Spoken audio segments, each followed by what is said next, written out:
that position already could do if it was filled right now. If any of you have seen the story about the pile of dirt out in the where dirt is being stored in a residential community, there are environmental hazards there, and we didn't have a specific ordinance that prohibited that.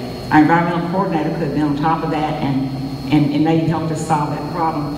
But I think this job would actually save more money for the county than the job costs. And little things make a difference. I don't know if most of you know that the tag office, which is as part of my responsibility, the motor vehicle office, we decided we're in the second year now of going to a 4-day, 10-hour work week, and we've actually saved 17% on the energy use of the tag office. Well, dollar-wise, that's not a huge amount of money because that's a relatively small building in the county. But those are the kind of things that, and that was something I'll take personal credit for because I was trying to find a way to save money in the budget. But an environmental coordinator can analyze and possibly recommend that for other offices in the county. But it's been a plus in so many ways.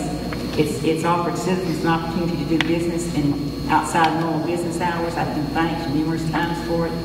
Our employees have an extra day to spend with their families. Today they don't have to have their cars on the street. So we're reducing our carbon footprint. At the same time, we're making things more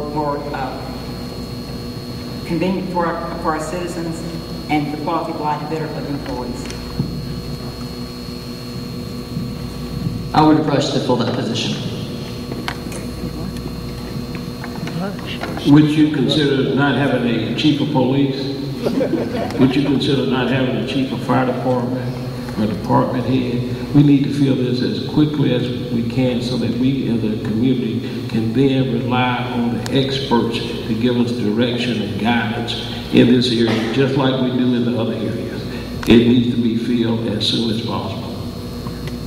Absolutely, I think it needs to be filled, and as Nancy said, it'll save us money anyway, so I don't think it'll be something that eats more out of the budget. I want to answer the second part of the question, which was how would I extend the responsibilities of that office.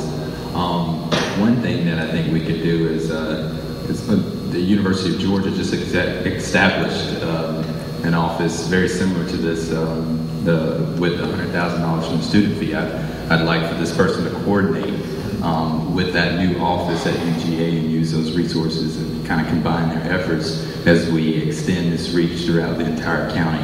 And secondly, since this is going to be one person and he's probably not going to have any staff because we don't have any money for it, I'd like to make sure that we get some interns in there to help him as well, and he can probably cover a lot more things in the process. So.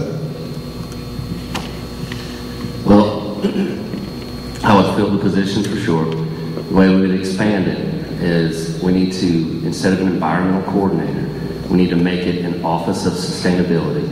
Right now it's located through central services. We need to move that position to directly report to the manager. And then we need to consolidate everyone's departmental environmental coordinator, which we have multiple of, into one office where they can audit the county. And then the first thing that they would do is start the county energy audit. That was started several years ago. We got to 4 or 5 buildings and we stopped. And we need to have a county energy audit, and we can see where our strengths are, see where our weaknesses are, and then we can multiply our strengths and work on our weaknesses. And these are things that the mayor's going to have to know how to ask the commission to work with and get these positions worked out where we can basically do what our community wants us to do. Thanks again. The next question focuses on issues of affordable housing, mixed income, and open space.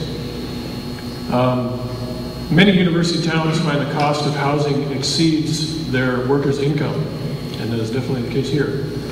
In the interest of sustainability, several approaches to provide affordable housing have been tried. Do you support or oppose increasing the number of publicly owned rental units? Do you support or oppose owner-occupied low-cost housing in middle-income neighborhoods? And what other methods would you support to address these issues? Let's start with this. The first question about government-owned property, no, I do not support any more government-owned units in the county. We're the smallest county in the state. our tax base has shrinks every year. Every time something comes off the tax rolls, our tax base shrinks. You may have seen the headlines in the paper this morning about our school system. I think they've got a $9.6 million shortfall in taxes and they're going to have to cut the budget because they cannot expand their millage rate. They're at the 20 mil cap, so they can't go up anymore. So with